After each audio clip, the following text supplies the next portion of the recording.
Bom, pessoal, vou começar dando as boas-vindas para quem for novo na nossa aula, tá? Sejam bem-vindos. Essa já é a 7ª aula de como escrever para o web. A gente tem falado sobre, para a gente escrever bem, é necessário a gente saber o que vai escrever, ter planejamento. Então, eu preciso saber o que é uma pauta quente, uma pauta fria, eu preciso fazer uma boa apuração, fazer uma boa entrevista, porque quando eu sentar para escrever, não importa se eu vou levar meia hora, 10 minutos, o que importa é todo o planejamento e tudo que eu fiz antes para estar pronto para escrever esse texto. Então, eu tenho que ter uma boa preparação para escrever meu texto, isso que vai fazer toda a diferença. Porque eu preciso saber o que eu vou escrever, sobre o que eu vou escrever e ter colhido um bom material para estar apta para escrever esse texto. Então, vou começar lembrando vocês, quem quiser assistir às outras aulas, vai lá no YouTube, no canal da ABEP, ficam lá. Não só as minhas, tá? De todos os professores da semana, você encontra lá no YouTube. E aí, pediram para falar um pouco para vocês sobre metas, e eu gostei muito, porque comecei a me lembrar de algumas histórias. Então, eu estava justamente falando sobre vocês, que o nosso objetivo aqui é escrever um bom texto. Então, eu tracei os passos de como é que a gente ia chegar lá, como é que eu vou escrever um bom texto se eu não me preparei, se eu não li, se eu não fiz uma boa pesquisa, se a minha entrevista não foi boa, se eu não entendo nada sobre o assunto, como é que eu vou escrever sobre algo? Então, isso parte de toda uma lógica, qual é o resultado que eu quero alcançar. Eu tenho que saber onde é que eu quero chegar para fazer um bom planejamento e alcançar esse bom resultado, alcançar a minha meta. Né? E aí, para falar sobre meta, vou contar uma historinha para vocês. Quando eu era estagiária, estava começando na carreira de jornalismo e andava de ônibus. E caminhava um bom pedaço no sol para chegar até a parada, às vezes na chuva, dependendo da época do ano. Então, aquilo começou a me irritar bastante e eu disse, eu tenho que comprar um carro. Bom, para comprar um carro, como é que eu vou dirigir um carro se eu não tenho habilitação? Então, meu primeiro planejamento foi, preciso entrar na autoescola e para poder depois ter esse carro. Não tem sentido a ordem inversa, né? Não na minha cabeça. Para algumas pessoas aí parece que tem. Então, matriculei na autoescola em julho. Então, com o salário que eu tinha na época, o que eu podia economizar por mês era R$ 200. E além do carro, da autoescola, eu queria um guarda-roupa novo, gente. Tinha acabado de começar a trabalhar e tal, queria um guarda-roupa novo. Então, como é que foi meu planejamento? Eu queria um guarda-roupa, eu fui pesquisar, o guarda-roupa custava R$ 600, então eu precisava economizar 3 meses para poder comprar o meu guarda-roupa novo. E assim eu fiz.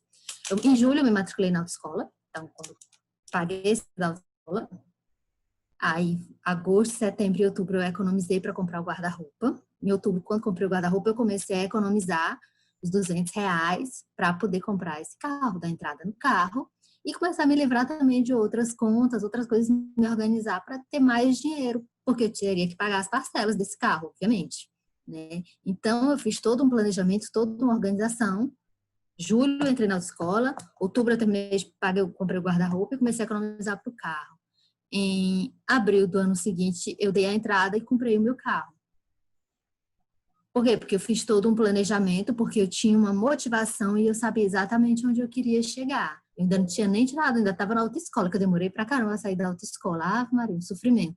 Mas eu tinha confiança que eu ia conseguir, eu fiz um acompanhamento, eu tinha os números em mãos, eu sabia o que é que eu podia gastar, quanto é que eu podia economizar, e estava cuidando disso e de ampliar esse número, eu tinha todo esse controle. O meu objetivo estava quantificado. E isso foi muito importante, tá? Para alcançar os meus sonhos. Eu tenho perfil afável, mas quando se trata de conseguir alguma coisa, eu sou muito obstinada. Então, as metas, elas são muito importantes. E para exemplificar também o oposto, quanto é importante você saber se automotivar, eu tinha um outro sonho, que eu não vou entrar em detalhes com vocês, mas eu não conseguia botar em prática esse sonho e eu sempre ali, às vezes fazia alguns cursos com coach lá no Galaxy, anotava tudo, fazia todo o planejamento e não conseguia colocar em prática. Então eu percebi que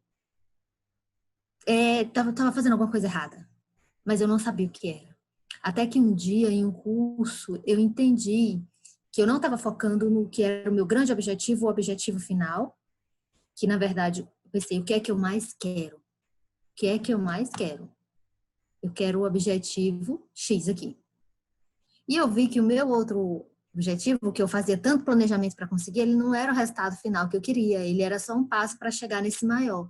Então, a partir do momento que eu entendi o que é que me motivava e onde é que eu queria chegar, eu consegui. Mas não foi instantâneo, tá? É muito importante que vocês que são de uma geração mais nova, querem tudo muito rápido, querem que as coisas aconteçam imediatamente. Não foi assim.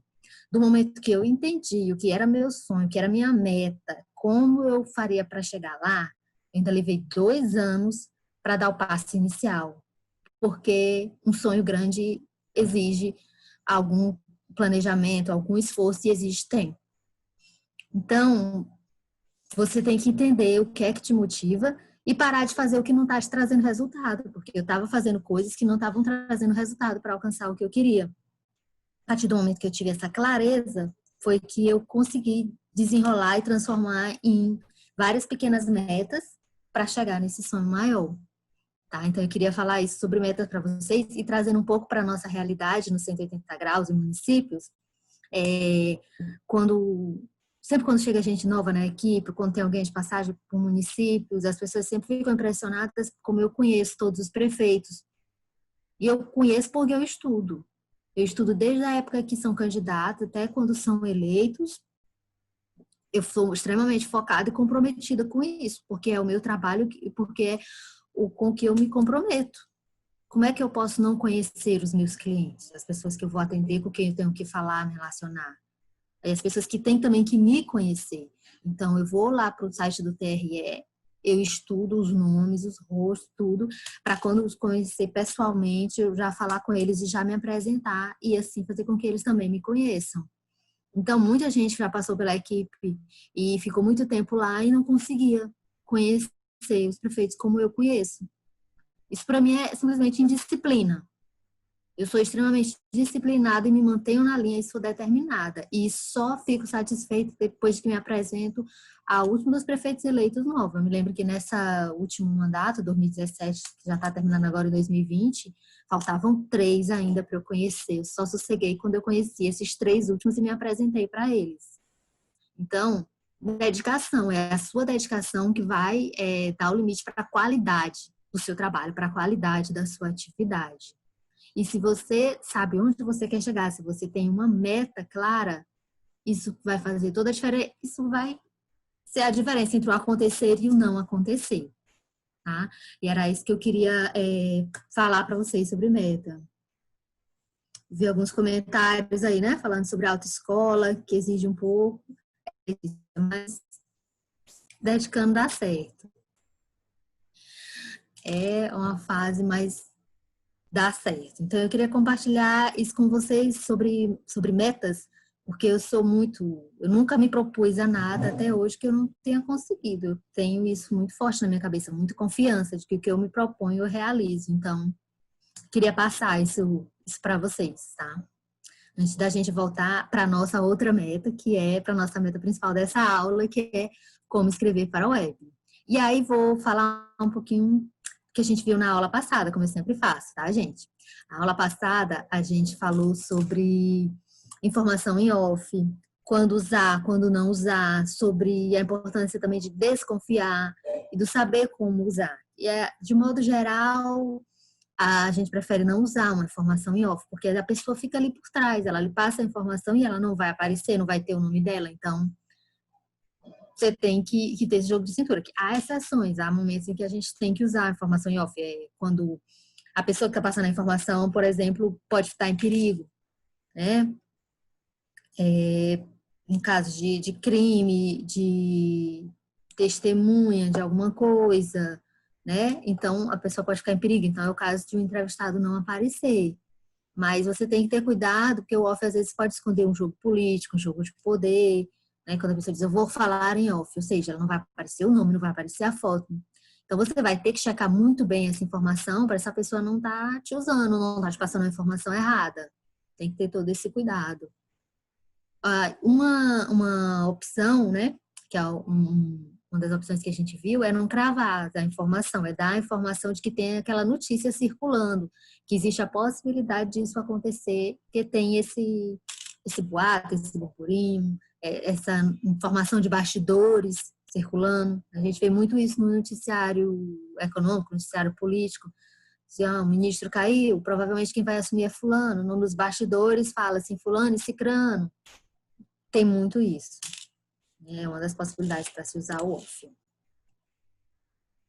Aí a gente viu também que é obrigação de quem escreve para as ruas não ficar só dentro da redação, só dentro do portal, só na frente do notebook, mas também ir aos eventos e conviver com as pessoas, encontrar gente, ver, ser visto, mas também observar, captar as coisas que a gente só pode captar quando a gente vai aos órgãos, instituições, eventos, dependendo do que você cubra, sobre o que você escreva no seu blog, você ir atrás, né? E estar convivendo com as pessoas. A gente falou sobre a reportagem que é feita do dia a dia, que é a pauta quente. Aconteceu um acidente, tem que entrar agora. Morreu uma pessoa, caiu um avião, aquela coisa que tem que entrar imediatamente. E já a reportagem especial, que é aquela pauta fria, que é mais demorada, mais trabalhada. Por exemplo, conheça todos os pontos turísticos do município, veja como estão todas as praças da cidade. Isso vai ser um trabalho, uma pauta fria e que é mais demorado, mas não menos importante, tá? E que aí a gente terminou a aula falando que além de se preocupar com a apuração, tem também que se preocupar com a postagem, se ela vai ser ilustrada. Vou dar um gráfico, um infográfico, uma foto, como é que eu vou apresentar os números. Tem que estar numa forma fácil, uma forma que as pessoas vão entender. Pode ser uma animação também, pode ser um storytelling, no caso da TV é muito usado um vídeo, um mapa, dependendo do assunto que a gente esteja abordando. Então tem tudo isso para a gente ter atenção. Pode ser um quadro histórico, uma linha do tempo, uma arte, né? Fazer uma cronologia. O storyboard que eu falei, que é a historinha, quando não se estava lá, por exemplo, é muito usado para crimes, traçar linha de tempo em crimes. O que teria acontecido? Fulano saiu do lugar tal, lugar assim, assado. Então, é muito usado. E o objetivo ao usar ilustrações, ele é sempre simplificar os fatos, facilitar a compreensão e facilitar a leitura. Além do que, em revista, em portal, torna muito mais bonito visualmente mesmo, muito mais interessante, muito mais rico. O texto não fica só texto, texto, texto. A gente tem um box, a gente tem aquele gráfico ali que torna aquela coisa interessante. Eu mesmo sou muito de ler o gráfico, de ler o box. Adoro. Aí a atividade da aula passada, eu dei retorno a todo mundo, tá? No e-mail, sobre os comentários, sobre a matéria de portal e de revista, de fotos e infográficos, sobre a opinião de vocês. Aí eu até trouxe para cá, que eu comentei muito rapidamente isso aqui no final da aula, então eu trouxe para reforçar a parte lá que a Cleide Floresta e a Lígia Braslauskas falam sobre fotografia, que a foto ela deve ser pensada durante a cobertura. Isso para mim é muito, muito importante. Quando a gente trabalha com revista, muito, mas mesmo com portal, naquela correria, a gente ter os cuidados com a imagem, com a foto. E você tem que saber qual é a sua meta naquela cobertura para você saber quais as fotos que você vai ter. Se eu estou no atendimento a um cliente, quem é o cliente que eu estou atendendo, tá? Porque é isso que vai me dizer quais são as fotos que eu vou ter, que eu vou usar. Tu acompanha, tenho que dar atenção para um deputado aqui, eu estou fazendo atendimento para o município, eu tenho que acompanhar as ações da prefeitura, o prefeito. Então, eu tenho que saber, não, eu estou cobrindo um jogo, meu foco aqui é o jogo, o resultado do jogo. Então, não, eu vim cobrir uma inauguração, meu foco é essa obra e falar sobre a inauguração de uma unidade básica de saúde. Então, o foco é que vai me dizer qual é a minha meta, é que vai me dizer como é que vai ser as minhas imagens, porque eu tenho que saber do que é que eu estou fazendo. Eu vou lá cobrir a festa, aí acabo fazendo um material extra. Então, eu tenho que ter essa noção, essa clareza do que eu quero fazer, qual é a minha nota. Eu quero fazer uma nota sobre a movimentação da economia durante o aniversário da cidade, então eu tenho que ter foto das barracas. Eu quero fazer sobre a segurança do evento. eu tenho que fazer imagem dos seguranças, dos policiais, de toda a estrutura que foi montada. Então, eu não vou falar sobre uma coisa e não ter a imagem. Se eu estava lá, mesmo quando eu não estou e procuro conseguir essa foto, imagine estando. A gente tem que pensar nisso antes, no que eu vou querer postar para providenciar essa imagem, enquanto a gente está lá no local, tá? Você tem que pensar se a foto vai ser tirada, se é de arquivo, né? Quando a gente está fazendo material para revistas, às vezes você usa uma foto de arquivo. Se é foto espontânea ou posada, se vai incluir gente ou se vai ser só a fachada do prédio. Eu sempre recomendo incluir gente. Espera aquele momento que vai passando uma pessoa lá na frente do prédio para tirar, porque gente gosta de ver gente, o olhar humano, se vê só aquela coisa, só aquele prédio, já não acha tão interessante. Se tiver gente na frente, fica muito mais rico e muito mais o olho humano vai para aquilo ali, né? Porque gente gosta de gente, tá? E essa coisa da foto espontânea ou posada, gente, isso me lembra, que eu já vi algumas vezes, alguns novatos fazendo. Quando a gente está no evento, o que eu digo?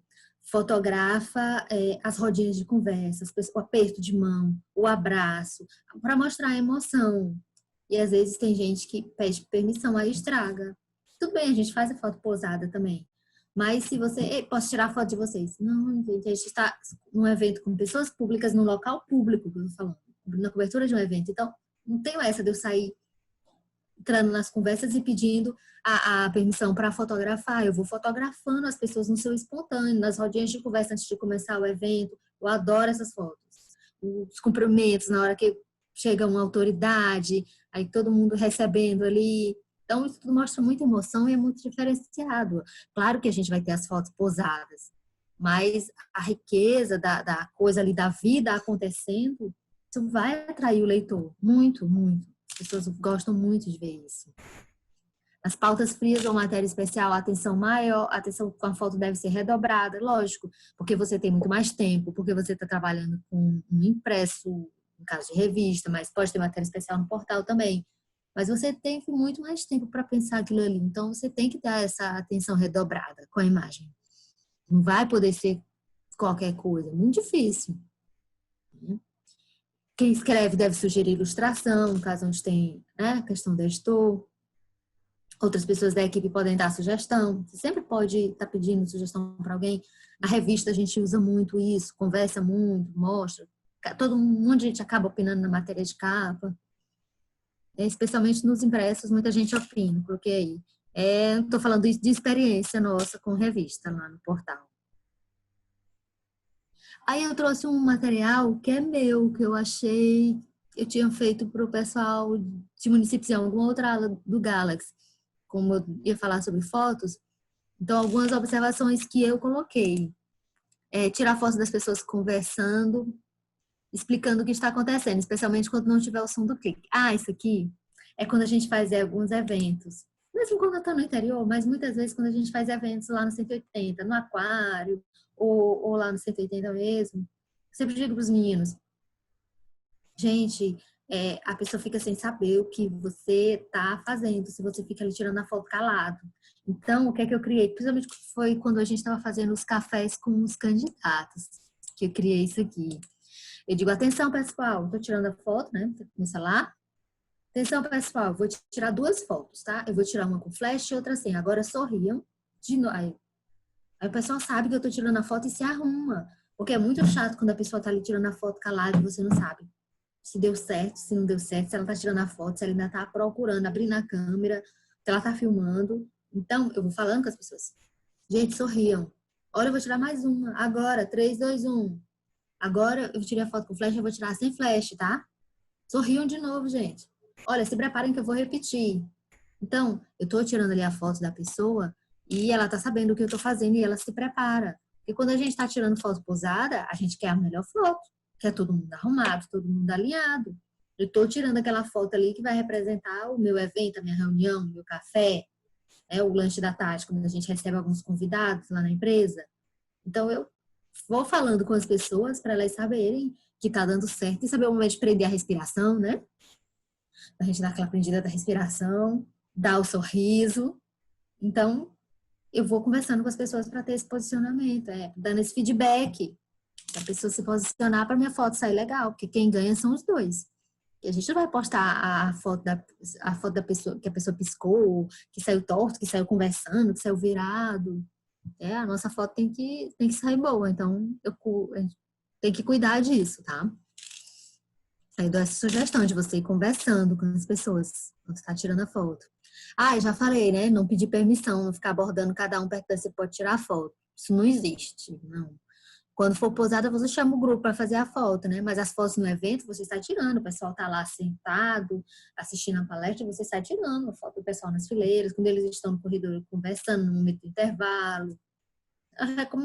Comendo mais de longe, porque aí fica uma coisa meio estranha, mas a gente tira algumas fotos na hora do lanche, do café, tudo. Mas ter essa atenção para não sair algumas fotos esdrúxulas, especialmente quando as pessoas estão comendo. Mas ter toda essa atenção e tem essa coisa de ficar, posso tirar foto? Posso tirar foto? Especialmente quando a gente está trabalhando com esse tipo de público. Mesmo quando eu faço cobertura de carnaval, um lugar aberto, tudo, a gente vai tirando as fotos ali, tá no meio da multidão, local público, festa pública, mas enfim. Então, quando você vai fazer uma cobertura, você tem que ter claro qual é a sua meta e definir de quais fotos vai precisar. Então, quando eu fui para a posse dos prefeitos no último mandato, fui fazer cobertura de posse. Então, eu sabia, tinha claro que eu queria foto do prefeito com a família. A gente tinha o culto primeiro e depois tinha a posse na prefeitura. No culto eu consegui essa foto dele com a família. Aí depois teve a sessão na Câmara. Lá na Câmara, ele posando com todos os vereadores eleitos, prefeito eleito e todos os vereadores eleitos. Depois a transmissão do cargo na prefeitura. Então, todas as fotos desse momento. Aí outros familiares que chegam, outras pessoas da equipe, ou pessoas da campanha, hoje, gente, alguns que ele já nomeou secretários ali naquele momento, a foto deles. Então, eu tenho que ter essa clareza. Eu estou aqui fazendo a cobertura da posse do prefeito eleito. O que é que eu tenho que ter? Eu tenho que ter foto dele, eu tenho que ter foto dele com família, eu tenho que ter foto dele com os secretários, que ele já anunciou, foto com vereadores eleitos. Isso aí é o básico. E foto com população, foto cumprimentando as pessoas. Daí é sempre bom, é sempre legal. Então eu tenho que saber qual é a foto que não pode faltar. Qual vai ser a foto da minha cobertura. Ah, mas aí eles não se juntaram, Isabel, e não deu para tirar a foto. Você chama, vai lá e chama todo mundo.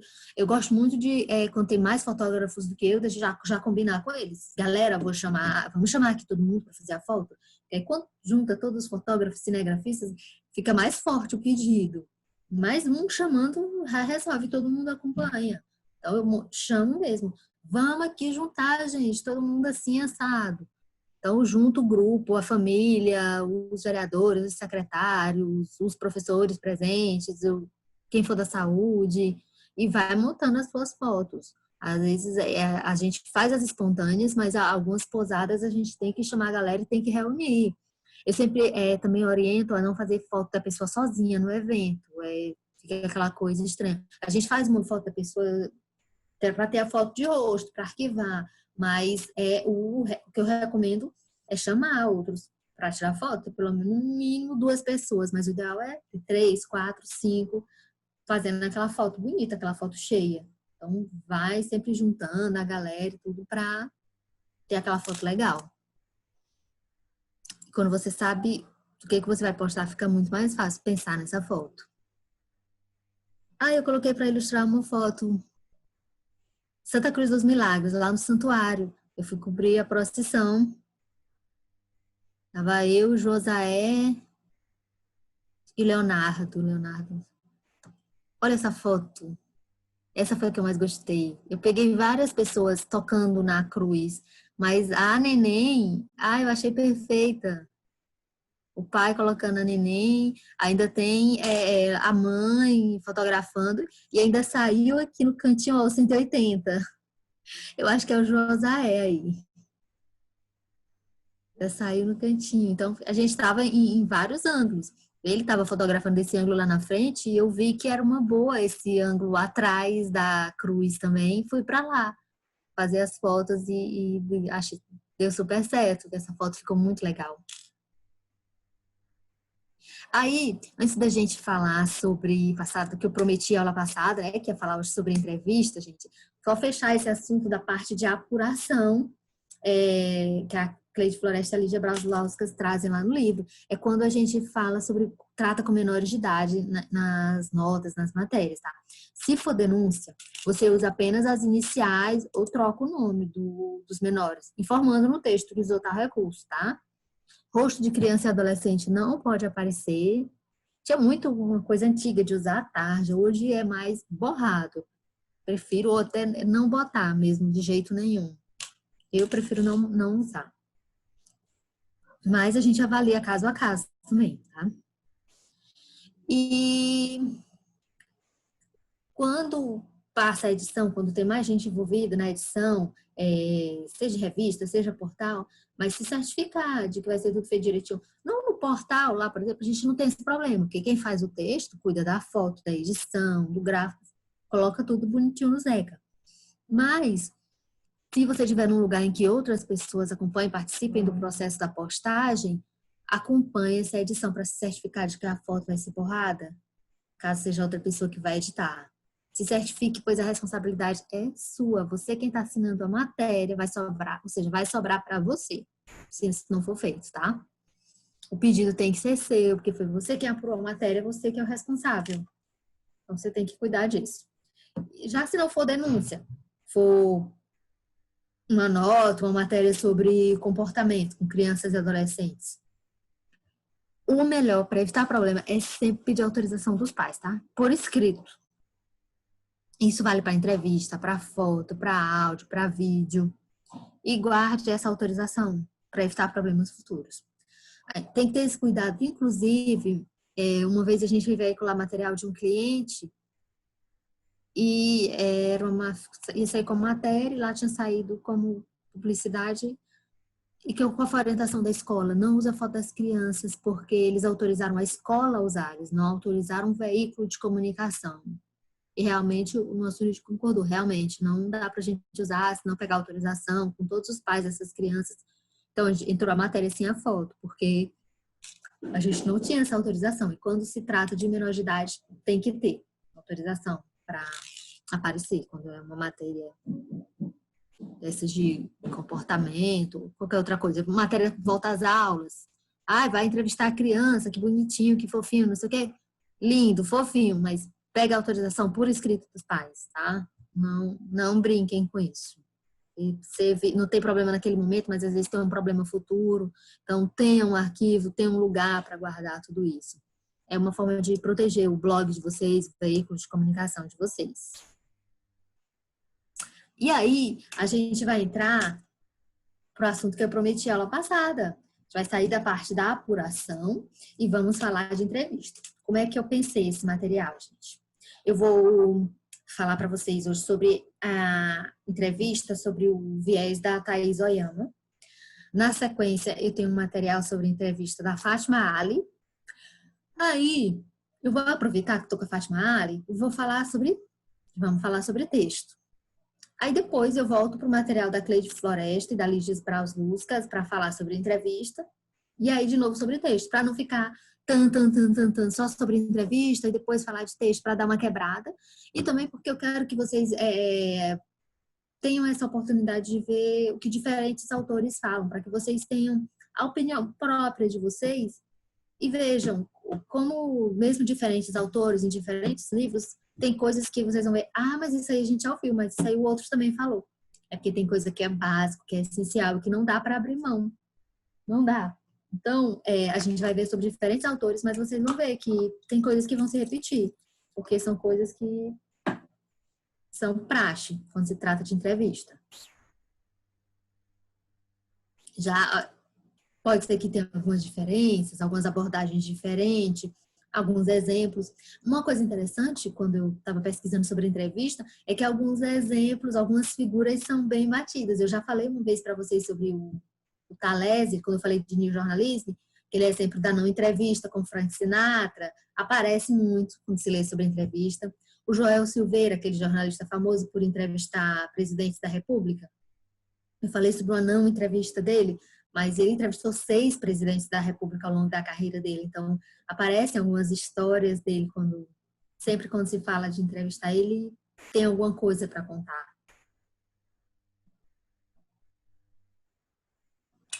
Então, combinado, né? Vamos fazer assim. Esse material da Arte de Entrevistar Bem é um livro da Thaís Oyama. Vou mostrar ele aqui para vocês. A Arte de Entrevistar Bem. Thaís Oyama tá aqui. Ela, redatora-chefe da revista Veja, desde 1999, já trabalhou na TV Globo, Brasília, revistas Marie Claire, República, Folha de São Paulo, Estado de São Paulo. E desde 2003, ela dá palestras sobre técnicas de entrevista para jornalistas e estudantes de jornalismo. Então, ela tem muita coisa, muita experiência e é um livro bem legal, é um livro fininho, é uma leitura agradável, uma leitura fácil, não tem nada complicado, tá? Então, é bem legal. E aí, a primeira coisa que a Thaís começa falando é impossível fazer um bom texto tendo feito entrevista ruim e vice-versa.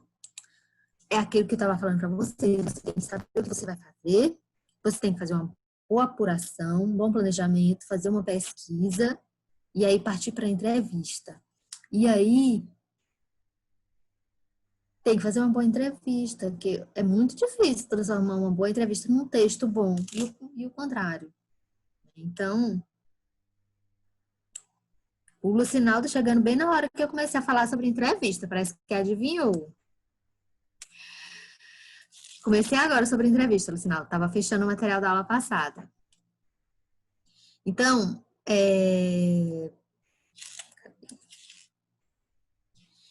a Thaís Oyama, ela vai falar pra gente, ela começa falando sobre os tipos de entrevista, gente, coisas que a gente sabe. Os tipos depende da sua meta, os tipos de entrevista, do que você vai fazer. É uma entrevista para um jornal, é uma entrevista para a TV, cada um vai ter a sua especificidade, óbvio. TV eu tenho que ter obrigatoriamente o vídeo, para jornal, não. Para portal, a gente já pode ter só o áudio, pode ter o vídeo também, no caso do 180 a gente usa muito vídeo. Pode ser uma entrevista em pé, aquela entrevista rápida, saindo de um lugar, entrando, ou a entrevista sentada, aquela entrevista com mais calma, com tempo. Pode ser aquela coletiva, né, que é também planejada. Pode ser durante um evento, uma cobertura, um palestrante, ou uma pessoa que estava assistindo a palestra dando a sua opinião sobre aquele evento. A entrevista agendada, né, aquela no gabinete ou em casa, que a pessoa lhe recebe, tem todo aquele tempo para conversar com você. Pode ser a entrevista pode ser em Teresina, pode ser no interior, na cidade da pessoa. Então, tudo depende da nossa meta. Não, que eu quero uma entrevista rápida aqui para a pessoa, é sobre essa entrega de ambulância que está acontecendo aqui e pronto. Ou não, eu quero fazer uma entrevista sobre esses 3 anos e meio de mandato do prefeito que vão se encerrar. Então, marcar uma entrevista aqui, ou para ele lá no 180, ou lá na casa dele, para a gente falar sobre isso com calma. Então, eu tenho essas diferenças, e aí tem que ver qual é a minha meta, né, para eu ter essa clareza. E aí, a divisão clássica é a do Nilson Laje, que ele classifica assim, as entrevistas de acordo com o objetivo, tá? A ritual, que chama. Ritual é porque é aquela clássica, uma brevíssima, feita em pé, via de regra por mera formalidade.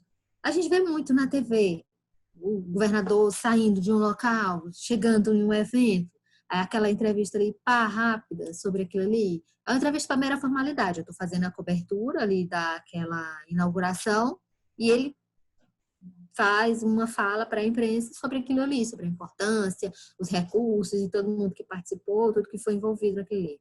A entrevista temática é quando o entrevistado fala sobre um assunto que ele domina, ou seja, eu vou entrevistar um infectologista para falar sobre a pandemia, sobre o Covid, eu vou entrevistar um psicólogo para falar sobre saúde mental, tá? Eu vou entrevistar um social media para falar sobre como tem o uso das redes sociais no ano eleitoral. tá? Um advogado para falar sobre a direito eleitoral nas eleições de 2020, as mudanças com relação à eleição passada. Então, é isso. A temática é quando o foco é um assunto que o entrevistado domina. Já a testemunhal é quando ele vai falar sobre algo que ele participou, algo que ele assistiu. É a pessoa que fez a caminhada lá na estrada a caminhada para Santiago de Compostela e vai fazer o relato. Ou a pessoa que vai fazer um relato sobre a primeira vez que foi a Guaribas, como foi essa viagem. Ou quando a pessoa assiste um acidente, quando ela assiste um crime, quando ela estava dentro de um banco e teve um assalto, aí ela vai dar entrevista para o repórter contando aquilo ali. Isso é testemunhal, a pessoa vai falar de algo que ela participou, assistiu. Em profundidade, o foco está na figura do entrevistado, na atividade que ele desenvolve ou na sua própria personalidade. Aquela entrevista de perfil é feito muito com cantores, atores, escritores, né? É sobre a pessoa, é uma entrevista com o Pelé, sobre quem é o Pelé, os gostos dele, tudo. É uma entrevista com o Roberto Carlos, sobre quem é ele, o que ele gosta, sobre a carreira dele, o que ele viu da vida, os exemplos, causos que ele tem para contar. O foco é na pessoa, é no entrevistado. Tá? Então, tem esses tipos de entrevista. Segundo o Nilson Lange, a divisão clássica. Já a Thaís Oyama, que é a autora aqui do livro que a gente está vendo hoje, ela classifica como entrevista a de informação. Vocês vão ver que não difere muito da do Nilson, ela só simplifica mais. A entrevista de informação é a que pode ser breve, longa, ou testemunhal ou temática, né? A breve é aquela rápida, em pé, a pessoa em um evento, a gente vai ali e grava. Perfeito, o que você achou aqui sobre o que está sendo decidido nesse local, né? Hoje, aqui nessa reunião? Isso aqui, assim, assado. A entrevista longa, que é a pessoa falar sobre um assunto que ela domina, mas é uma entrevista com tempo. A testemunhal, a pessoa vai contar de algo que ela assistiu, participou. E a temática, o especialista falando sobre um assunto.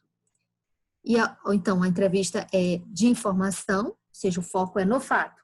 Ou é perfil, é aquele que se procura por meio de perguntas e respostas mostrar quem é o entrevistado, quem é aquela pessoa, seus gostos, como construiu sua carreira, sua vida pessoal e vida profissional mesclado, mas o foco é a pessoa. Então, ela classifica as entrevistas de acordo com o foco, se é na informação ou se é na pessoa.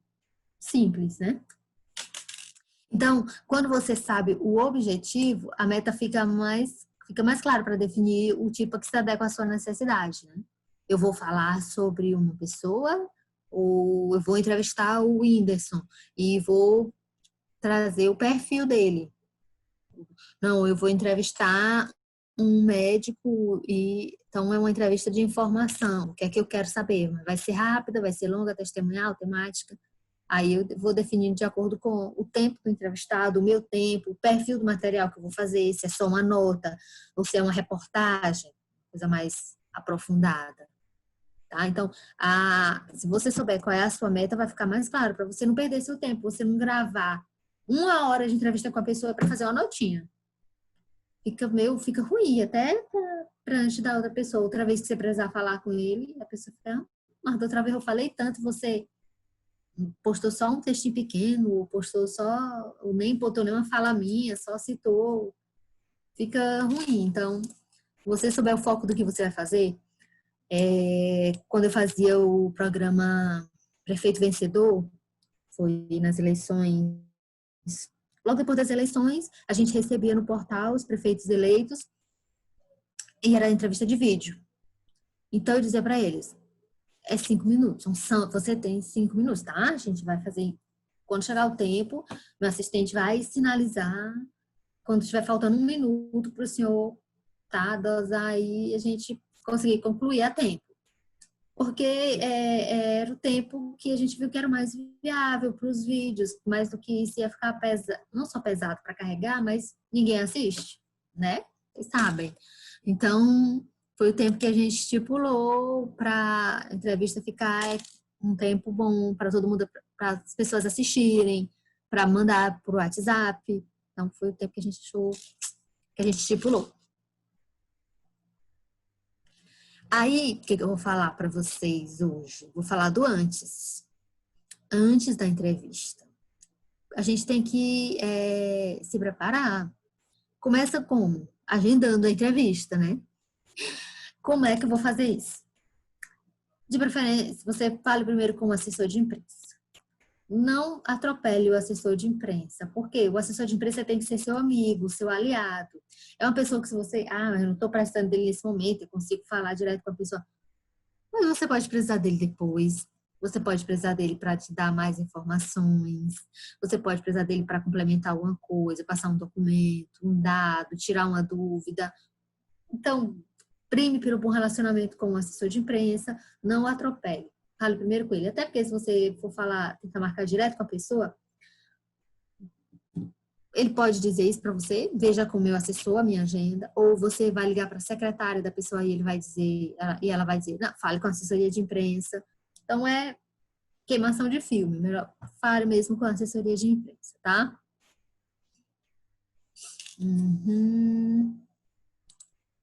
Eu tinha falado que tentar atropelar o assessor de imprensa, ligando diretamente para o entrevistado, costuma ser ineficiente, como também pode transformar em inimigo alguém de quem se pode vir a depender muito. Quando você falar com ele, se apresente, diga de para qual veículo você trabalha, qual é o teor da matéria e por que você quer falar com esse entrevistado, qual é a contribuição que você, né, vê nele.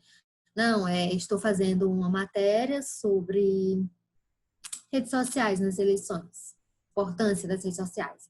Aí eu vou entrevistar um cientista político, um marqueteiro e um psicólogo.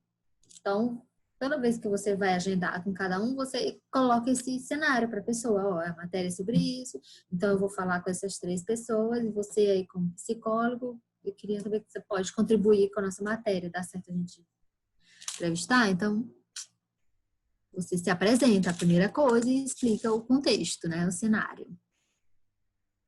Os bons assessores de imprensa, gente, eles dão uma grande ajuda pra gente. Por quê?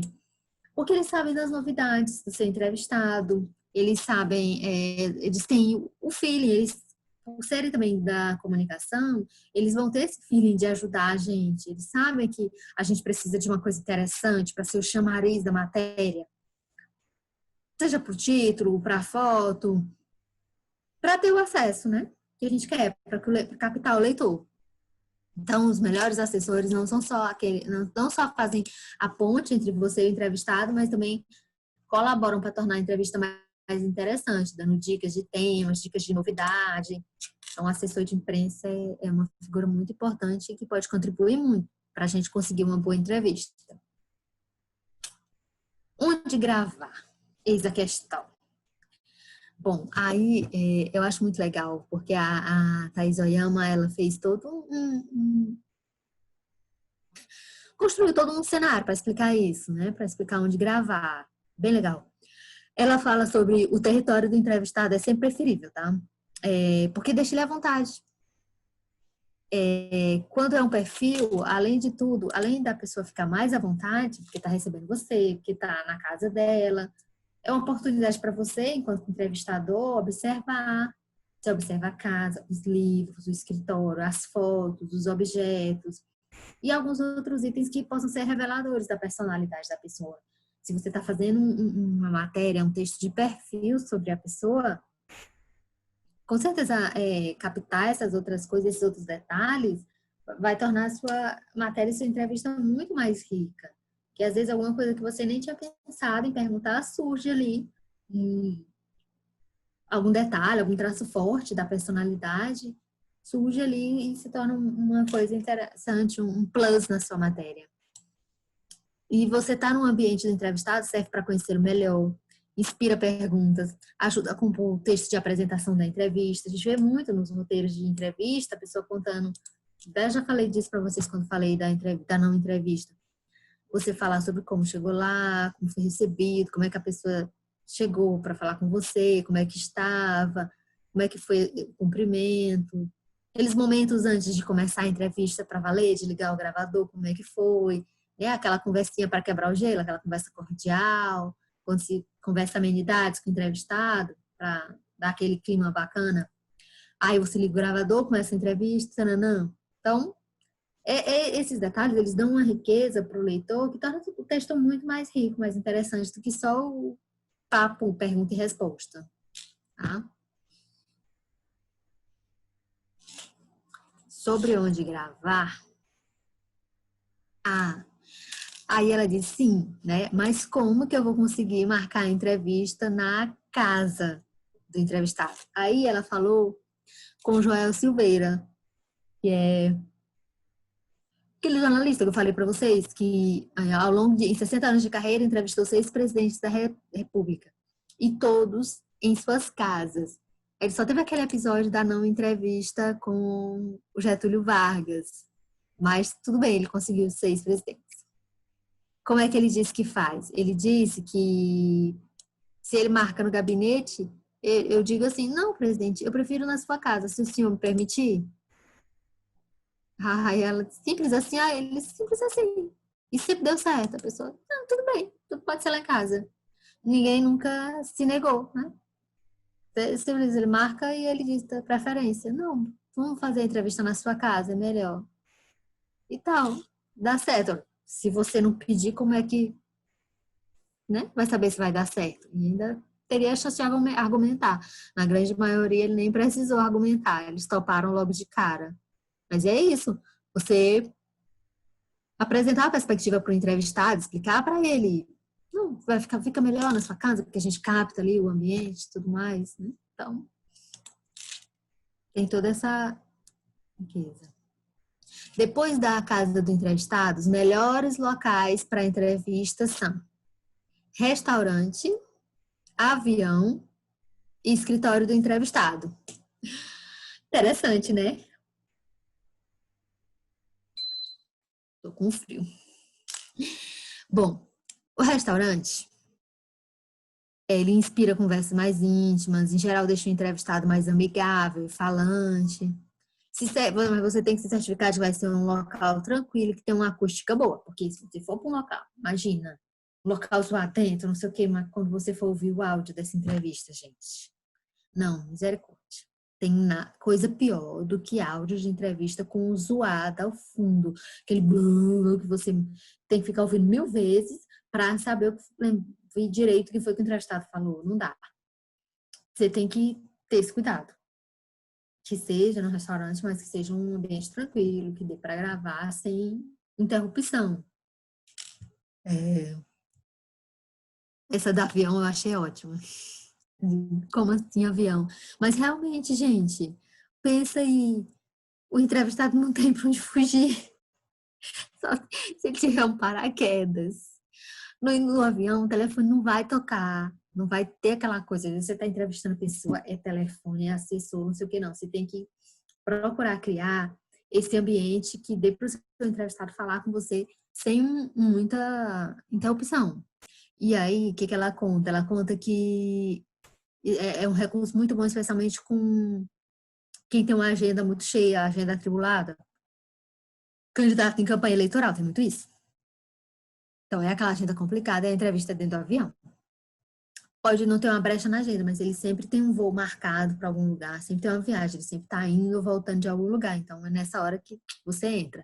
Então, é só convencer o assessor de comunicação e ele a toparem, e o seu veículo de comunicação bancar. A recomendação é sempre que o veículo de comunicação pague a passagem, tá? Nunca esse negócio de carona, porque aí fica uma coisa comprometedora, a entrevista já não vai ser tão bem vista, né?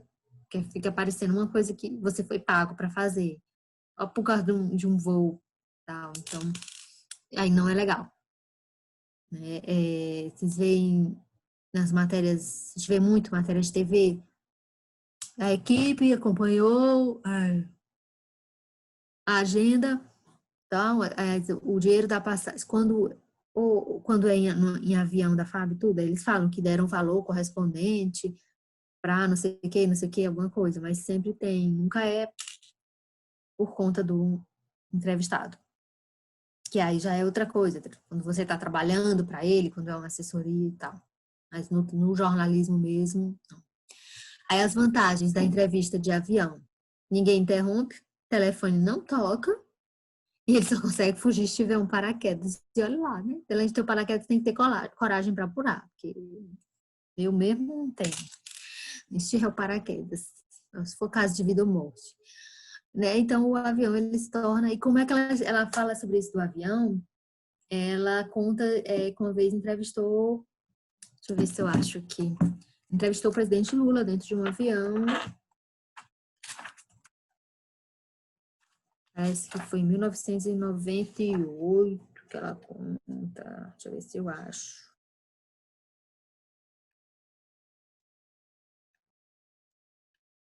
Achei.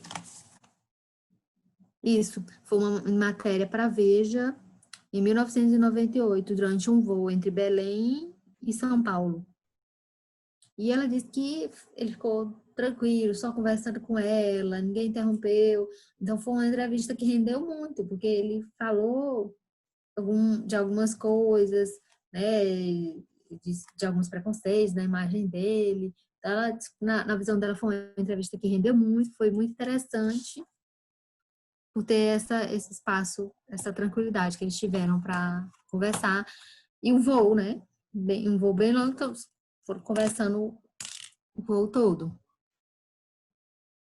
Sobre o escritório. É legal, ela acha legal também entrevista no escritório do entrevistado, porque ele fica mais confiante, porque está no território dele. É semelhante a ele estar em casa. Ela acha em casa melhor, mas o escritório dele também é bom, porque a pessoa ele recebe tranquilidade, porque está no seu território, né? E também o escritório é um ambiente que ajuda a gente a entender melhor o personagem.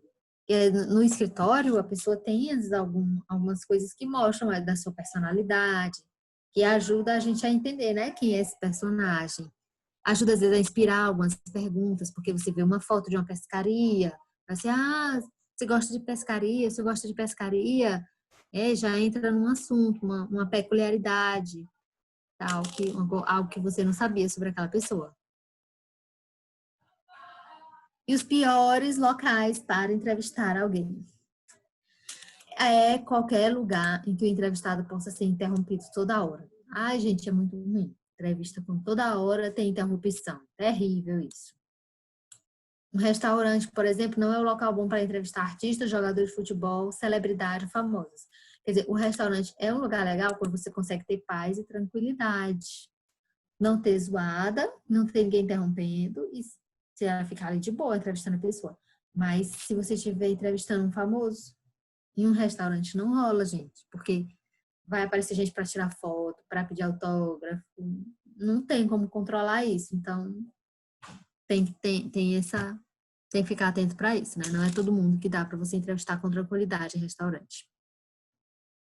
E no escritório do advogado ou do assessor de imprensa, né? Ou seja, ele não foi no veículo de comunicação, você não está na casa dele, nem é o escritório dele, é um terceiro lugar, de uma terceira pessoa. Isso é ruim porque você vai encontrar a pessoa mais tensa, mais precavido, mais na defensiva, porque está num ambiente de terceiros, né? É um ambiente que inspira formalidade, uma formalidade excessiva, né? Escritório de advogado, aquela coisa mais séria. E aí ela fala assim, né? Um ambiente que inspira formalidade excessiva resulta em entrevista chata. Então, vai ficar aquela coisa bem, não vai ficar espontâneo, a pessoa não vai lhe contar algumas coisas. Então, não é tão legal. Então, os piores lugares são onde tem muita interrupção e um lugar que inspira muita formalidade, como escritório de advogado, escritório do assessor de imprensa. Aí ela conta também que existem as entrevistas secretas, ou seja, uma entrevista que ninguém pode saber. Quando aí a pessoa vai falar em off, ou vai ser aquela entrevista que vai ser só a sombra, se a pessoa vai ser de costas, essas coisas, né? Por algum motivo. Ou porque não pode ser vista na entrevista, quando é uma denúncia. Aí, às vezes, grava-se num quarto de hotel, na sala de reunião de hotel, dentro de um carro, num parque afastado. A gente vê muito isso, quando é aquelas pessoas que estão, né, desaparecidas, estavam sendo procuradas, e aí o veículo de comunicação consegue achar, aí faz a entrevista, sei lá, no hotel no Paraguai, no Uruguai, ou em algum lugar da Europa, tem essas coisas. É uma entrevista que não dava para ser na frente de todo mundo. Ocorre quando o entrevistado está fazendo uma denúncia que envolve alguma espécie de risco para ele, né? Ou, por exemplo, quando é um dos investigadores do caso. Ela conta um exemplo de um caso que era um crime sendo investigado e a imprensa estava toda lá na cidade. Então, tinha muitos jornalistas nos hotéis, se batiam toda hora, tal, e todo mundo acompanhando esse caso. Aí, o que aconteceu? Ela conseguiu que um dos investigadores falasse com a equipe dela. Mas lógico que não podia ser na frente dos outros colegas. Não podia ser no lobby do hotel, nem lá no hotel deles. Então, como eles fizeram? Ele foi no carro dele, o investigador, a equipe de jornalismo entrou no carro e eles ficaram andando pela cidade. E a entrevista foi dentro do carro enquanto ele dirigia. Para assim ninguém perceber que ele tinha falado, porque também os colegas dele, familiares, não podiam saber que ele tinha dado essa entrevista. Era em off, né? Porque era um caso de muita repercussão, um caso em andamento ainda e muito badalado. Então, tem esse tipo também de entrevista, a secreta. Ah, e uma coisa muito importante, eu já tinha falado disso para vocês, que antes da entrevista, fazer uma boa pesquisa. O que é fazer essa pesquisa antes da entrevista, Isabel? É você ler sobre aquele assunto, você não ir sem saber nada, no zero. Não você tem que saber o mínimo. A primeira pergunta é o que é que está acontecendo lá. Oh, você tem que ir agora ali na PPM. Certo, o que é que está acontecendo lá? Se a pessoa não souber nem o que é a PPM, a primeira coisa é o que é a PPM. A Associação Piauiense dos Municípios, é a associação que reúne os prefeitos do Piauí. Aí o que está acontecendo lá? É uma reunião da diretoria, e eles vão tratar sobre eleições de 2020 e sobre as eleições da PPM. Então, você tem que ter essa informação básica e aí você vai ler a respeito, vai se informar, vai fazer a sua pesquisa.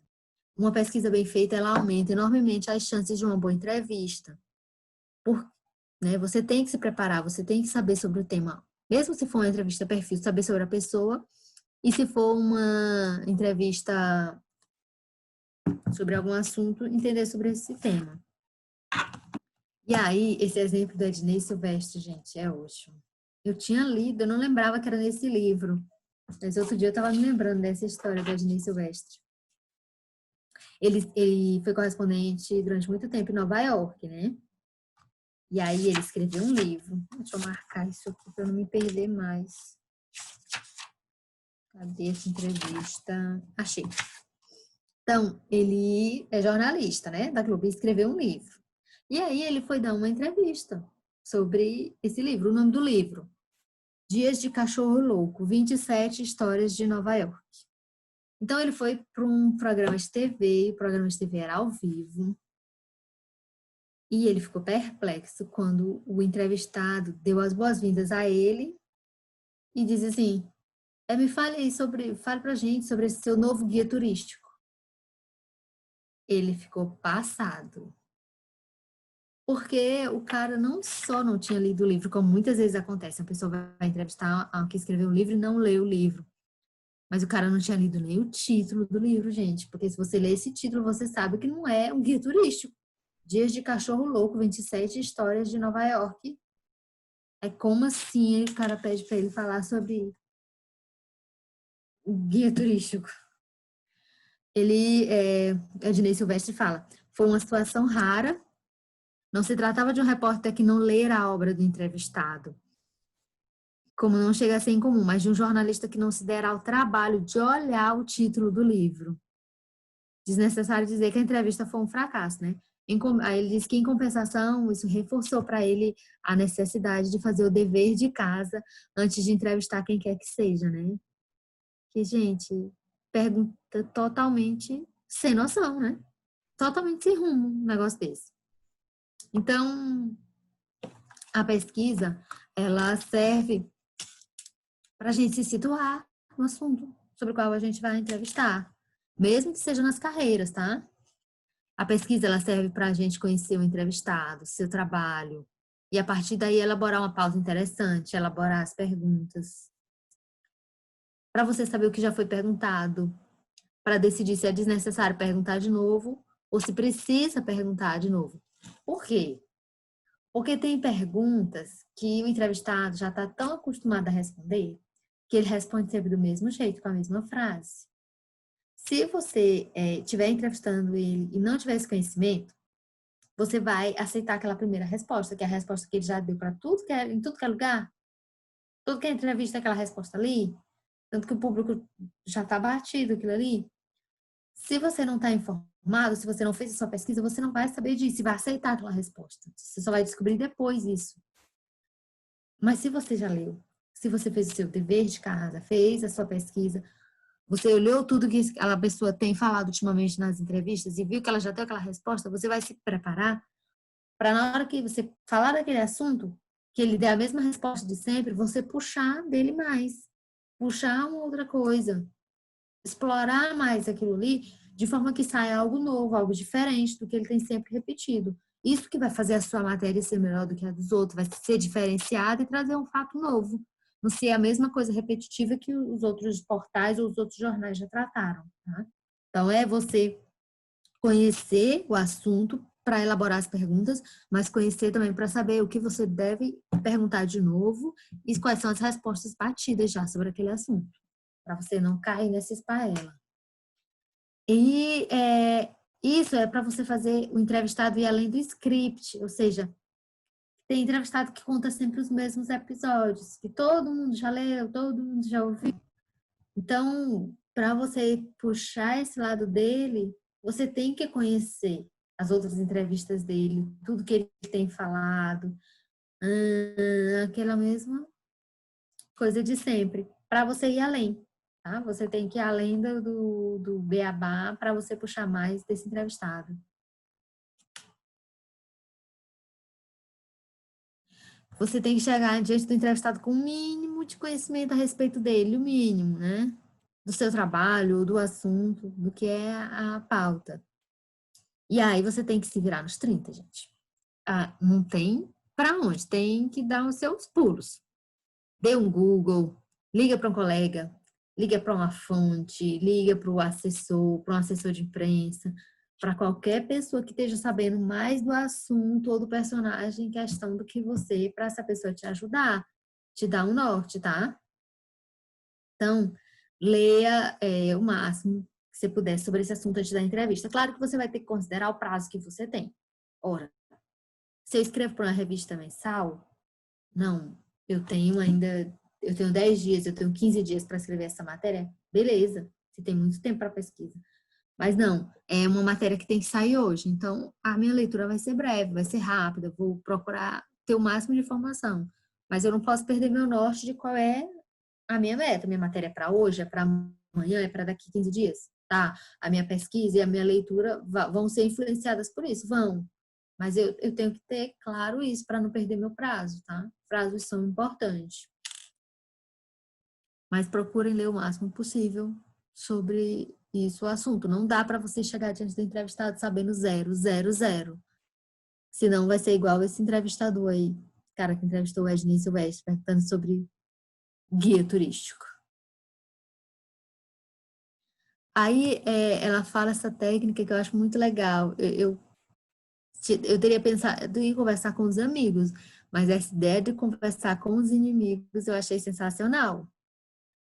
Ela fala que para se preparar para uma entrevista com a pessoa, ela conversa com os amigos dela, mas também com os inimigos, com os desafetos, tá? Para ter mais elementos sobre a pessoa, para poder fazer o seu texto, seu perfil. Você pode listar as curiosidades que restam sobre o personagem. Quando você junta a pesquisa que você faz sobre a pessoa na internet, conversando com outros colegas jornalistas, com seu editor, aí conversa com os amigos, com os inimigos, com os desafetos, aí você vai listar as suas curiosidades que ainda restam sobre essa pessoa. O que ele ainda não disse? Que traço da sua personalidade é desconhecido do leitor? Que faceta sua me interessa conhecer? É assim que você vai definir o rumo da sua entrevista. quando você alinha o que você quer saber dessa pessoa.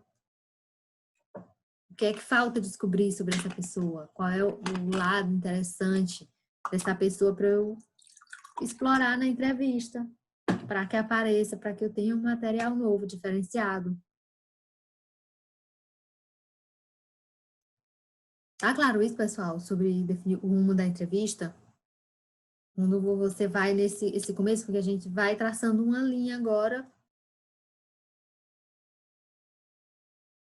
Tá, Bruna, Daniel me responderam, Luzi, obrigada, gente. Então, é isso. Você vai fazendo a sua pesquisa ali sobre a pessoa, sobre o assunto, para você traçar esse norte, para ir pensando o que que você vai perguntar quando você lê sobre o que. Claro que no começo, gente, é bem mais complicado. No começo a gente vai ter muito mais dúvida, vai saber, vai ficar mais assim, dúvida onde pesquisar e tudo mais, mas depois a gente vai pegando a manha, vai sendo mais rápido esse processo, tá? É assim mesmo, tá? Mas aí, eu acho muito didático o texto da Thaís Oyama por isso, que ela vai dando esse, como é que eu vou definir o rumo da minha entrevista? Agora, eu vou observar o que que eu quero conhecer dessa pessoa para falar no meu texto, o que que ela ainda não disse, qual é um traço da personagem que o leitor ainda não conhece, que eu posso explorar. Assim a gente define o rumo da entrevista. E quando você tem o rumo da entrevista, você pode montar a sua lista de perguntas, que não precisam ser exatamente perguntas, podem ser em formato de tópicos ou de lembretes, pode ser só assuntos a abordar, tá? E aí ela vai falar de entrevistar pessoalmente. É melhor do que por telefone ou e-mail. Também acho. Tem uma certa praticidade, às vezes por telefone, quando a gente precisa só de uma informaçãozinha básica, aquela coisa rápida, né? Para um dado, para uma informação. Mas quando é uma entrevista assim que requer mais, uma coisa mais aprofundada, aí pessoalmente, gente, é imbatível, não tem como. Por telefone a gente não tem o olho no olho, a gente não percebe a reação da pessoa. Se a pessoa ficar emocionada, até a gente pode perceber, às vezes, pela voz, por alguma coisa, mas é mais difícil. Cara a cara é muito mais rico.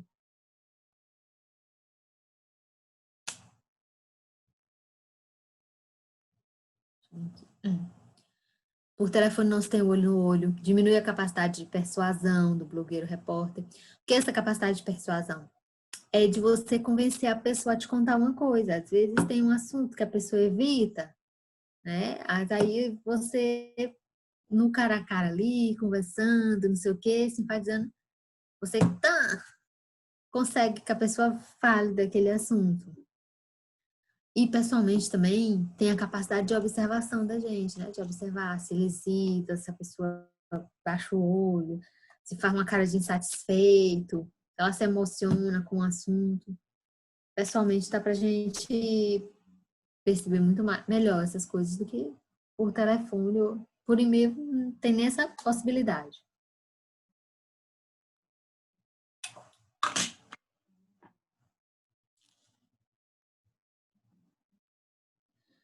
Aí os e-mails retiram a espontaneidade da fala, né? Eles podem induzir a erro, como assim? Porque às vezes pode ser uma outra pessoa que responda o seu e-mail. Tem esse risco, né? Pra gente, a gente tá falando ali com uma pessoa que a gente quer, mas sabe lá Deus quem é que vai responder esse e-mail. Às vezes outra pessoa responde, às vezes é um assessor, ele manda um assistente responder. Enfim, você pode ficar na dúvida. O e-mail anula a possibilidade de contestar uma resposta imediata, né?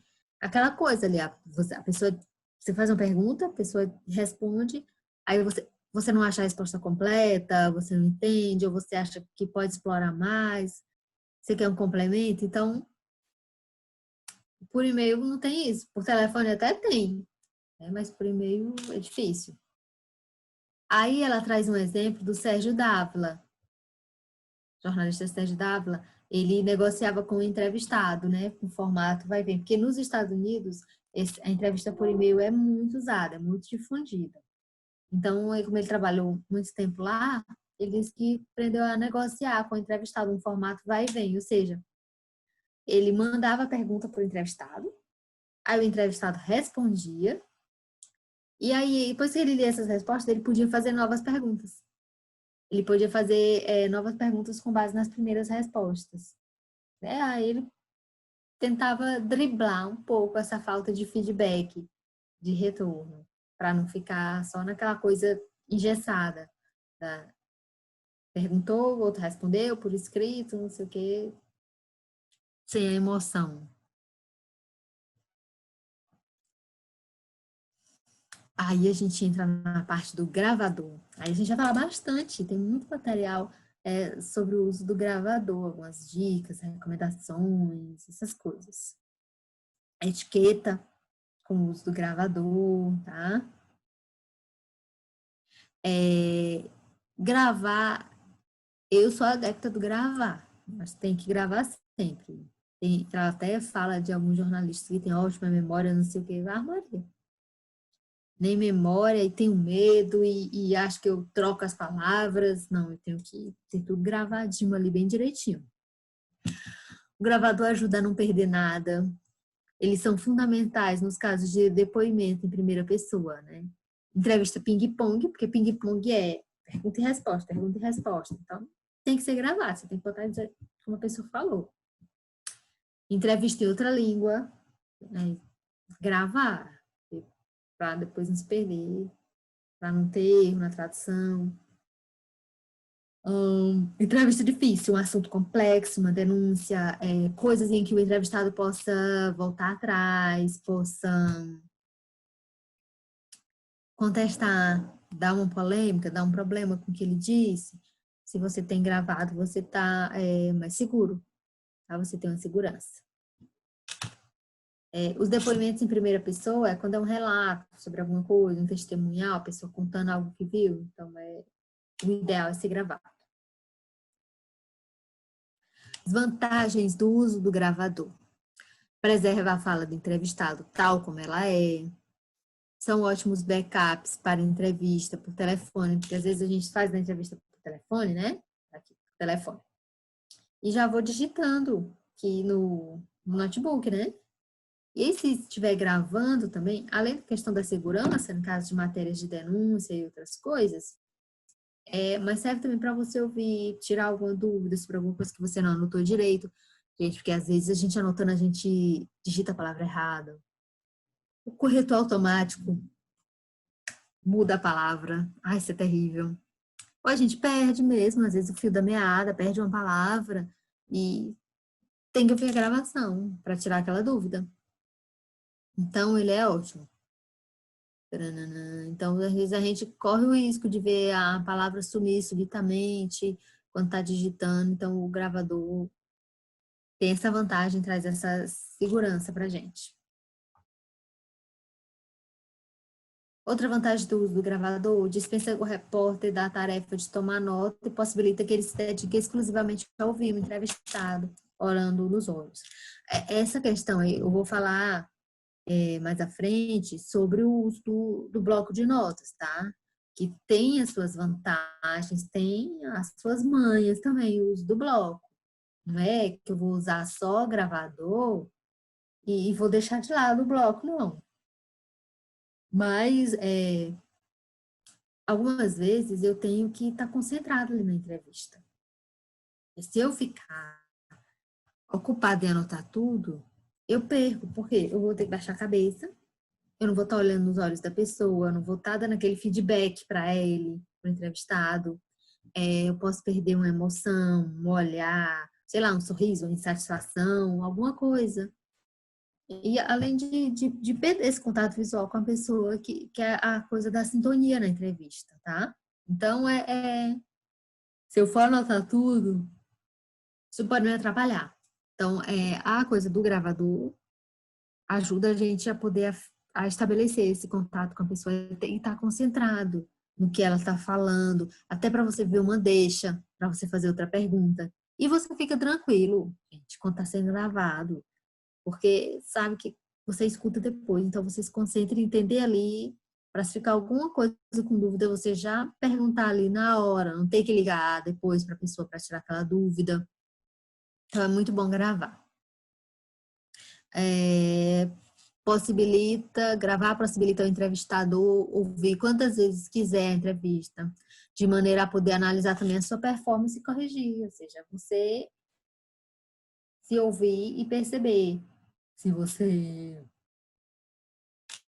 deixa passar alguma coisa, se você às vezes mosca, fica distraído, se você faz a mesma pergunta, que tem gente que às vezes o entrevistado acabou de dizer uma coisa e faz aquela pergunta bem ali, que a pessoa acabou de responder. Ter atenção nisso, se você é desse tipo de pessoa. E também para se corrigir, né? Você se ouvir na sua entrevista para... Se você tem algum vício de linguagem, né? Algum né, algum e aí, sei lá. E mesmo na sua postura também, na forma como você aborda o entrevistado. Se as suas perguntas são longas demais, esse tipo de coisa. Para fazer a sua autocrítica. Mas atenção, atenção. Gravadores quebram, param de gravar, acaba a bateria. E pior do que descobrir isso durante a entrevista é descobrir depois, gente. Aí é complicado. Tem que ficar muito atento para essa coisa da gravação. Eu sou doente da gravação. Eu não lembro de ter perdido alguma gravação. Eu me lembro de uma vez, um vídeo, era uma coisa que eu queria acrescentar na nota e que perdi, porque eu apertei 2 vezes, aí eu começou a gravar e a desgravar. Então, não ficou nada. Mas eu já vi acontecer com uma assistente minha, uma vez. Ela gravou a entrevista com a prefeita, aí beleza, eu deixei lá, fiz uma foto dela entrevistando, aí passa um pouquinho ela, Isabel, não gravou. Aí eu, oi. Não, vou atrás dela, vou atrás da prefeita, vou gravar de novo. Aí não conseguiu gravar logo, mas um tempo depois conseguiu gravar de novo, ainda durante o evento, foi um evento longo. Mas, gente, é complicado. Tem que ficar de olho na gravação. Na época dos gravadorzinhos, eu lembro quando eu era estudante de jornalismo, eu tinha um gravadorzinho prata, lindo, gente. Com a fitinha pequenininha, aqueles gravadores a pilha. O maior medo da gente era acabar a fita, ou então a fita enrolar, que aí parava de gravar. E aí era complicado para recuperar a gravação quando a fita enrolava. Meu Deus! Era um fofinho, um mini gravador. Depois eu tive um iPodzinho que eu gravava, já era bem digital, bem moderninho. Aí depois passei a gravar no celular. Então tem que ter muita atenção para você não perder essa gravação. O que já aconteceu comigo, vou ter aqui no exemplo. Era um assistente filmando para mim no estúdio, entrevistando no estúdio. Cara, parou de gravar. Aí a pessoa não me diz nada. Eu continuo lá na entrevista, tananã, tananã. Aí, meu Deus do céu. Aí comecei a me dizer, Isabel, que parou de gravar. Meu Deus, por que não avisou na hora? Parava a entrevista, a gente dava um jeito e continuava. Mas, poxa, depois de eu ter terminado com a pessoa, terminei a entrevista, encerrei, às vezes até a pessoa já tinha ido embora, é que a pessoa veio me dizer que não tinha gravado tudo. Era tipo 5 minutos, no minuto 4 tinha parado, no minuto final tinha perdido. Olha, gente, eu só queria matar. Sou. Eita.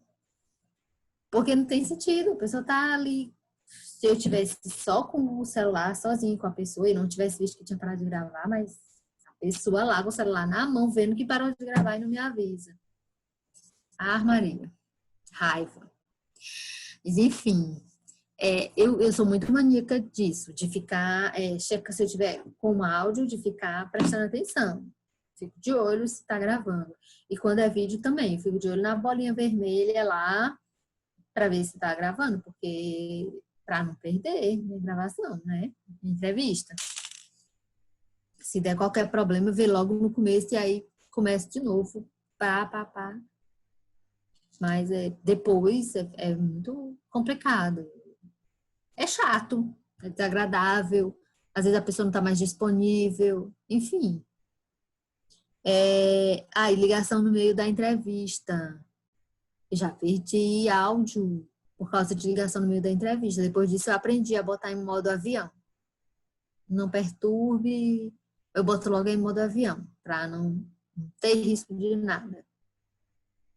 Depois eu tiro. A Thaís Oyama, ela conta que, para não passar por isso, ela passou a levar 2 gravadores, gente. E deixar os 2 gravados, para não ter esse problema da entrevista não ficar gravada. Aí ela fala que é porque isso ajuda ela a relaxar, não ficar toda hora olhando para conferir se tá gravando ou não. Enfim, é uma tática legal também. A gente já usou isso algumas vezes. Depois que eu tive esse problema da gravação, a gente passou a levar 2 celulares. Foi na época do programa que a gente gravava pro Facebook, o Prefeito Vencedor. A gente passou a levar 2 celulares para não ter esse risco de perder o vídeo. Que é a armaria. Deixa eu passar aqui. Aí sim, aí ela dá umas dicas de etiqueta para o uso do gravador. Avisar, né, que essa entrevista vai ser gravada, tudo bem? Ou não sei o que, tá ali naquele começo, essa entrevista aqui vai ser gravada, tá bom? Tudo bem? Eu não gosto de pedir permissão, eu já vou avisando assim, digo tudo bem. Mas hoje em dia não tem isso, não. Todo mundo sabe que entrevista é gravada e até prefere. E muitos, quando vão lá para o estúdio com seu assessor de imprensa, o assessor de imprensa também grava a entrevista, o que é legal. Ela dá a dica de dizer para o entrevistado ficar à vontade também, se quiser gravar a entrevista com seu próprio aparelho. Muitas assessorias de imprensa gravam. Tanto seja para banco de dados, uma garantia, caso alguma coisa saia diferente na matéria, como também serve para eles na hora de produzir os seus releases. Então, pessoal, é muito comum hoje gravar. Até quando a gente faz vídeo no estúdio, diz o assessor que vem acompanhando, né, o prefeito, o deputado, o vereador, também grava em vídeo para botar nas redes sociais dele, faz bumerangue, faz videozinhos, às vezes grava entrevista mesmo também para exibir no canal dele. Embora a gente mande também para a pessoa, mas eles também gostam de fazer ali na hora. Outra dica da Thaís sobre o uso do gravador, avisar o momento em que o gravador for ligado, principalmente se estiver fazendo uma entrevista por telefone, que é por telefone, né? Não dá para a pessoa perceber quando está sendo ligado, aí você avisa. Desligar quando o entrevistado disser que vai falar em off, ou que está falando em off, aí você desliga o gravador. Desligar o aparelho se o entrevistado interromper a conversa. Cadê? Para falar o telefone, por exemplo. Às vezes, em algum momento, tem aquela coisa, aí você para a gravação, tá certo? Checar a bateria do celular, para você não ficar na mão no meio da entrevista. Maria, é ruim demais você ficar aperreado com um gravador. Tem que botar no modo avião ali, com medo da bateria acabar. Ter um segundo gravador como opção. Checar se está gravando mesmo. Quando a gente faz nos nossos grandes eventos lá na empresa, a gente sempre tem mais de uma disposição para não ter esse problema. Então, ver se o celular está carregado, botar no modo silencioso, no modo avião, na hora de gravar. Aí, quando o pessoal está viajando também, eu recomendo mandar por WhatsApp para alguém da equipe, por segurança, porque já aconteceu da pessoa chegar e dizer que tinha perdido foto, que tinha perdido gravação. Aí eu digo, é simples. Manda para uma pessoa da equipe, manda para o nosso grupo, da equipe de municípios. E sei lá o que acontece. E, às vezes a pessoa pode perder a entrevista, então Eu acho que tá chegando. Tem mais um de gravador. Fazer anotações para caso dê defeito no aparelho ou na gravação. Aí eu vou falar para vocês sobre o próximo tópico, é bloco de anotações, mas o nosso tempo, né, faltam 5 minutos. Deixa eu ver aqui. Tem muita coisa sobre bloco de notas, dress code, como tratar o entrevistado, quebrando o gelo.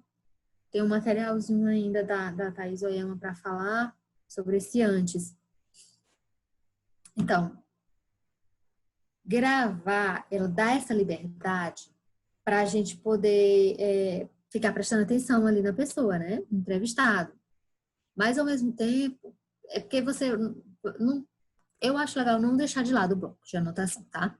Você vai gravar, mas se é só áudio, você fica com um bloquinho, anota os pontos principais, as coisas mais relevantes para você lembrar depois, para você ter um norte da linha da entrevista. Isso vai te ajudar na hora de já ir pensando a matéria. Eu mesmo sou meio voada, eu gosto de anotar os tópicos principais. Hoje não, hoje eu faço mais entrevista em vídeo, aí não dá para fazer anotações, mas se for entrevista só de áudio, eu gosto de anotar os tópicos principais, valores, o número, as coisas bem importantes. Quando é uma informação muito importante, eu digo, não, isso aqui dá para usar no título, ou eu quero que seja o ponto principal da matéria e tudo.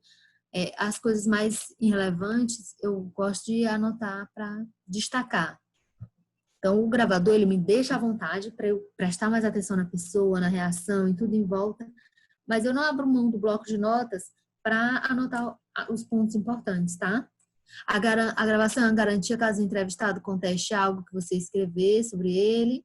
Preserva a fala integral, tal como ela é. Possibilita você ouvir quantas vezes você quiser, o que é ótimo. Hoje eu escuto só uma vez.